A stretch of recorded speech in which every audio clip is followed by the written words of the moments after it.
ನಿಮ್ಮ ಹತ್ರ ಒಂದು ಒಳ್ಳೆ ಫೋಟೋ ಇರುತ್ತೆ, ನೀವು ಅದನ್ನು ಸೋಷಿಯಲ್ ಮೀಡಿಯಾಗೆ ಅಪ್ಲೈ ಮಾಡಬೇಕು ಅಂತ ಇಟ್ಕೊಂಡಿರ್ತೀರ. ಬಟ್ ಆದರೆ ಅದ್ರದ್ದು ಬ್ಯಾಕ್ಗ್ರೌಂಡ್ ಚೆನ್ನಾಗಿರಲ್ಲ, ಕ್ವಾಲಿಟಿನೂ ಚೆನ್ನಾಗಿರಲ್ಲ. ಸೊ ಅದಕ್ಕೆ ಯೋಚನೆ ಮಾಡ್ತಿರ್ತೀರ. ಈಗ ಯೋಚನೆ ಮಾಡೋದೆಲ್ಲ ಬಿಟ್ಬಿಡಿ. ಸೊ ಈ ವಿಡಿಯೋನ ಕೊನೆವರೆಗೂ ನೋಡಿ.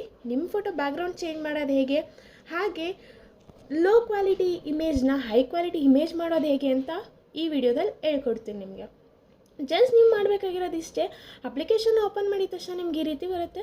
ಸೊ ಈ ರೀತಿ ಬಂದಮೇಲೆ ಕೆಳಗಡೆ ಸ್ಕ್ರಾಲ್ ಮಾಡ್ತಾ ಹೋದರೆ ಅಲ್ಲಿ AI ಬ್ಯಾಕ್ಗ್ರೌಂಡ್ ಅಂತ ಇರುತ್ತೆ. ಸೊ ಬ್ಯಾಕ್ಗ್ರೌಂಡ್ ಮೇಲೆ ಕ್ಲಿಕ್ ಕೊಟ್ಕೊಂಡು ನಿಮಗೆ ಬೇಕಾದಂಥ ಬ್ಯಾಕ್ಗ್ರೌಂಡ್ನ ಸೆಲೆಕ್ಟ್ ಮಾಡಿಕೊಂಡು ನೀವು ಫೋಟೋಗೆ ಅಪ್ಲೈ ಮಾಡ್ಕೋಬೋದು. ಅದೇ ರೀತಿ ನಿಮಗೆ ಇಲ್ಲಿ ಈ ಅಪ್ಲಿಕೇಶನಲ್ಲಿ ವೆರೈಟಿ ಆಗಿ AI ಟೂಲ್ಸ್ ಇದೆ. ಸೊ ನಿಮಗೆ ಯಾವುದು ಬೇಕು ಅದನ್ನು ಯೂಸ್ ಮಾಡಿಕೊಂಡು ನಿಮ್ಮ ಫೋಟೋನ ಎಡಿಟ್ ಮಾಡ್ಕೋಬೋದು.